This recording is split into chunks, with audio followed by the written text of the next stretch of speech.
Welcome to the new Z-Bike console. We're going to take you step by step on the new features that the console offers and how to use the different modes for exciting and different training. This training is now taken a whole different level from these Schwinn consoles, and the Z-Bike is now offering personalization of not only programming, but the personalization of each console, each ride, so every participant not only feels like they're doing their personal best, but also connecting to the changes that they're making in improvement. So let's get started. So I have Anya here with me today, and she's going to start pedaling. And as you start to pedal, to turn on the console, you either can start pedaling, it comes right up, or you can push any of the buttons. Now, this is a capacitive screen. That means that you can just touch the buttons and they change or do different things. So the first thing we're going to do to personalize this is start at the top. So we're going to hit that settings button and we have options. FTP. If you know your functional threshold power, we're going to program it by hitting the toggle buttons either up to change the number or down to change the number. It's preset for 150, which isn't right, wrong, good, or bad. It is just a number that we have out there as an average for most people who come in to train. But when you learn about FTP, we're then going to use that number every time we teach a class because we're going to work at different percentages of it. So we go back to the settings button. The second thing we're going to choose to do is hit the settings button again, and now we're going to program our personal heart rate. So Anya has told me that her heart rate max is 192. And then you set it,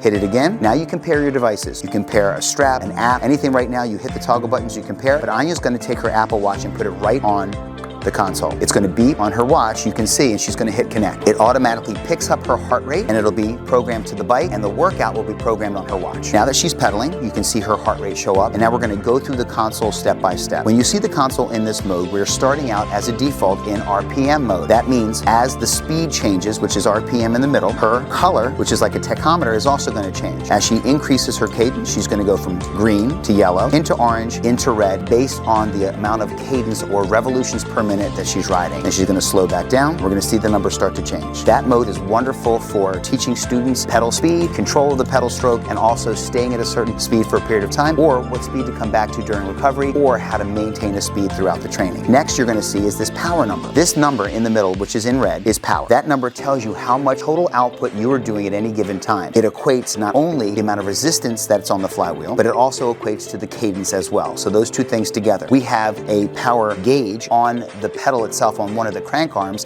and that 4i meter is actually delivering message and information to the console about how much force is being applied. And you're going to see that right there in that rectangle. We're going to go down, and what you see here is gear. So she's going to turn the knob and the gear is going to go up as she's pedaling, and you're going to see that number start to change. So as she increases the gear, she's increasing the resistance, and then all of a sudden you're going to see the number start to change as a result. So right now in gear 6, you can see her working, and then the effort has changed as a result. So we can bring it back down, and you can see you can slowly lower it or raise it depending on the intensity of the work you want to do. So right now in RPM mode, we went through the changes. Let's shift modes. So down here at the bottom of the console, you're going to see 3 buttons. The button on the far left is a stage button. So we're going to hit that once, and you'll see a current stage. So we have a total average power, distance, and total time elapsed on the ride so far. In the current stage, we have the same information, but as we started it. So let's say we want to hold on to the information that we just did. You push the stage button again, and it holds the information and doesn't move. Now, in comparing one stage to another or one effort to another, we're going to hit that stage button again, and it moves what we just finished into the previous side, and you see that held, and now she's starting fresh. Based on her 17-second effort, we can see the difference between where she is going now compared to what she did a minute ago. That's the current and stage time. So we have total, current stage, and previous stage, and that helps us in terms of coaching and cueing and remembering intensities or comparing one effort to another. When we go through this console, the second thing to understand is that we've personalized it. We see where the power is, where the RPM is, where our gear is. We have the total time, the current, and the previous stage. Now let's shift into modes. We mentioned that we were in RPM mode, and you can see the tachometer with the arrow pointing down and showing you our RPM. So she's maintaining 68, 67 RPM, and we see it. But let's say we want to shift now into FTP mode. So we're going to push the center button, the input button, and it will move into FTP mode. Now, since we programmed her FTP, it will show you what percentage of FTP, her personal FTP, she's working at right now. She's going to ease up a little bit, and you're going to see it come back down, and then she's going to make it easier, and you're going to see the percentage change. So let's say, for example, I wanted her to ride at 100% of her FTP. So she's going to now be in the orange zone. Green, easy. Yellow, moderate. Orange, hard. And red, the most intense. So you have this tach, which will show you and what percentage of FTP she's working. At all times, you're seeing the heart rate being recorded, and to the right, you have FTP trophies. For her 1-minute effort, you're going to see that's her best effort for 1 minute, and it holds it until she has a better 1-minute effort. She's working on her 5-minute effort right now, so as we've gone already 5 minutes, that now shows up. So now she's got her average power for 5 minutes. An average means that in total, what is the average that she has done for that 5 minute, and we use that number. FTP stands for functional threshold power. In simple terms, it's the average power you can sustain for an hour. When we get to 20 minutes, we'll also get a trophy for that. And the trophies will change and will blink before they change when she's going to do harder or more intense efforts. The trophy will go up. So it's right now it's blinking, so her numbers are going to start to change. And then of course, when it hits the change or at the next 5 minutes, we'll give her her new average total. Now we're going to shift modes into heart rate. Since we've programmed her heart rate and she has her heart rate monitor on, which we can see, we're noticing now that it's a percentage of heart rate in which we'll work. So as she increases her speed and increases resistance, the connection to heart rate,